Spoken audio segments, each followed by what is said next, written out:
ডুবন্ত অর্থনীতি, অথচ তার মধ্যেই পাকিস্তানের ওপর টাকার বৃষ্টি। আমেরিকা আরও পাকিস্তানের পাশে দাঁড়িয়েছে, কিন্তু কেন?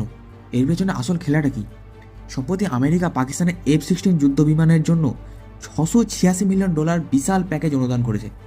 বিশ্লেষকদের মতে ভারতের অপারেশন সিন্দুরে পাকিস্তানের বিমান বাহিনী যে ভয়ানক ক্ষতি হয়েছিল, আমেরিকা এখন সেটা মেরামতের চেষ্টা করছে।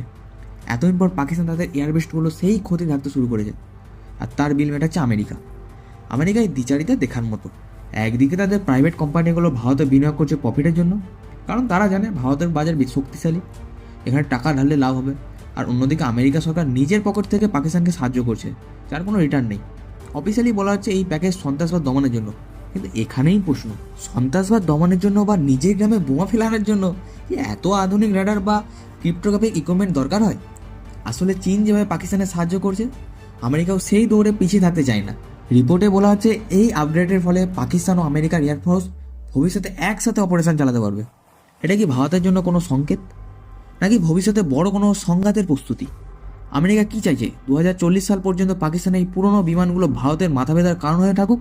ভারত অবশ্য চুপ নেই, পুরো পরিস্থিতির উপর কড়া নজর রাখা হচ্ছে। আমেরিকার এই দ্বিমুখ নীতি নিয়ে আপনার কি মতামত কমেন্টে জানান।